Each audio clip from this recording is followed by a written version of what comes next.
Bienvenue à toi, égaré des internets, dans ce podcast flambant neuf, toutes les femmes de ta vie. Ici, je vais te conter l'histoire de toutes ces femmes qui auraient dû entrer dans les livres d'histoire. Chaque semaine, je dresserai en moins de 6 minutes le portrait de l'une d'entre elles et nous traverserons ensemble toutes les époques et tous les continents. Ça te dit ? Alors on commence tout de suite.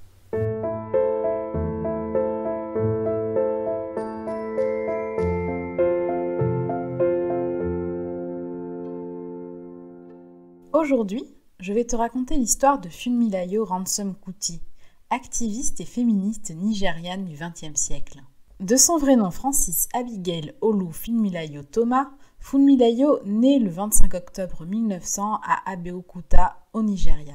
Elle appartient à la tribu Egba de l'ethnie Yoruba. Sa mère est couturière et son père, planteur, descend d'un ancien esclave du Sierra Leone. Funmilayo étudie à l'Abeokuta Grammar School où elle est la première élève féminine. Elle passe ensuite 4 ans en Angleterre pour terminer ses études entre 1919 et 1923. Là-bas, elle apprend l'anticolonialisme et le socialisme. À son retour au Nigeria, Funmilayo prend un poste d'enseignante à l'école des filles d'Abeokuta. Elle abandonne ses prénoms chrétiens Francis Abigail pour ne conserver que ses prénoms Yoruba. À 25 ans, elle épouse le révérend Israel Oludotun Ransome Kuti. Défenseur des droits de ses concitoyens, il est l'un des fondateurs de l'Union nigériane des enseignants et de l'Union nigériane des étudiants. Ils ont ensemble 3 enfants. Le couple se démarque par l'égalité entre les époux, dans un Nigeria où l'homme détient généralement seul le pouvoir. En 1942, Funmilayo crée le Ladies Club d'Abeokuta, une association caritative et féministe composée de femmes lettrées des classes moyennes. Au bout de quelques années, le club devient Abeokuta Women's Union et accueille des femmes défavorisées, des commerçantes pauvres et des analphabètes. Funmilayo organise des cours du soir et des ateliers pour aider les adhérentes de l'AYU à se défendre face aux autorités coloniales. L'association devient aussi politique, militant contre les impôts sur les femmes commerçantes, contre les réquisitions et la corruption, pour le droit de vote et la représentation politique des femmes. En 1947, des milliers de femmes manifestent et se joignent à ces campagnes de protestation. Le mouvement multiplie les initiatives pour faire plier les autorités. Fermeture de marchés, sit-in, manifestations, refus de payer l'impôt des femmes. Pour s'être jointe à cette action, Funmilayo est emprisonnée quelques mois. À sa sortie de prison, elle part à Londres où elle attira l'attention des milieux syndicaux et le gouvernement britannique sur la situation alarmante des femmes de son pays. Funmilayo fut ainsi invitée par le maire de Manchester afin de s'entretenir avec lui de la condition féminine au Nigeria. En 1949, après des années de lutte, l'AYU obtient l'abolition de l'impôt sur les femmes commerçantes.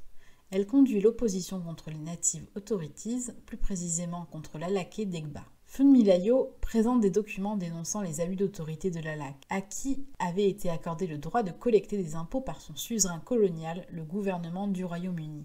L'Alake renonça par la suite pour un temps à sa couronne en raison du scandale.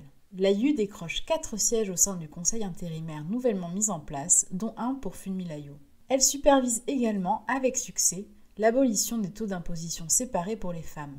Comme elle n'avait pas le droit de vote, elle lance le mot d'ordre. Pas de taxation sans représentation. La même année, elle rallie à sa cause Margaret Ekpo pour dénoncer, au nom de l'Union des femmes nigérianes, la répression sanglante d'un mouvement de revendication de mineurs. En 1953, Funmilayo fonde la Fédération of Nigerian Women Societies, qui forme par la suite une alliance avec la Women International Democratic Federation. Funmilayo fait campagne pour le vote des femmes.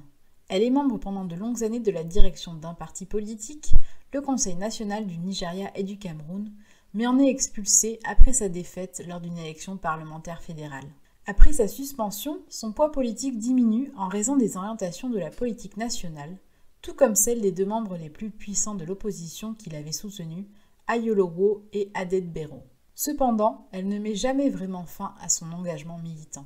Pendant la guerre froide et avant l'indépendance de son pays, Funmilayo a beaucoup voyagé, agaçant le gouvernement nigérian aussi bien que les gouvernements britanniques et américains en raison de ses contacts avec le bloc de l'Est. Cela comprend des voyages en URSS, en Hongrie ainsi qu'en Chine, où elle a rencontré Mao Zedong. En 1956, son passeport n'est pas renouvelé par le gouvernement. La raison invoquée était « On peut supposer qu'il est de son intention d'influencer les femmes avec des idées et des politiques communistes ». Elle essuie également un refus de visa pour les États-Unis. Avant l'indépendance du Nigeria, elle fonde le Commoners People's Party dans l'objectif de contrer le NCCN au pouvoir et de lui interdire la victoire dans sa région. Elle reçoit 4 655 votes contre 9 755 pour le NCCN, permettant ainsi au groupe d'opposition de l'emporter avec 10 443 voix. De ce fait, elle est l'une des déléguées qui négocie l'indépendance du Nigeria avec le gouvernement britannique. Dans le chaos suivant la guerre du Biafra et les coups d'État successifs, le fils de Funmilayo, Fela Kuti, s'engage contre la corruption et la dictature. Musicien, il sort en 1976 l'album antimilitariste Zombie. En représailles, un raid militaire rase sa résidence en 1978. Funmilayo est défenestrée par des militaires en présence de son fils. Elle meurt des suites de ses blessures quelques mois plus tard. Dans son pays, Funmilayo est une légende, la mère des droits des femmes, la plus grande féministe qu'ait connue le Nigeria. Transmettant son savoir, sa culture et ses opinions progressistes à ses enfants, elle a fait d'eux de grands activistes qui ont perpétré son combat pendant plusieurs décennies après sa mort. L'histoire de Funmilayo est celle de l'acharnement d'une femme à vouloir entrer dans un monde qui n'est prévu que pour des hommes riches et puissants, celui de la politique. À force de persévérance, elle a su faire avancer, pacifiquement, les droits des femmes et de tous les travailleurs pauvres dans son pays. Et à travers l'histoire de Funmilayo Ransome Kuti, c'est un peu toutes les femmes de nos vies que nous retrouvons. Jusqu'à la prochaine!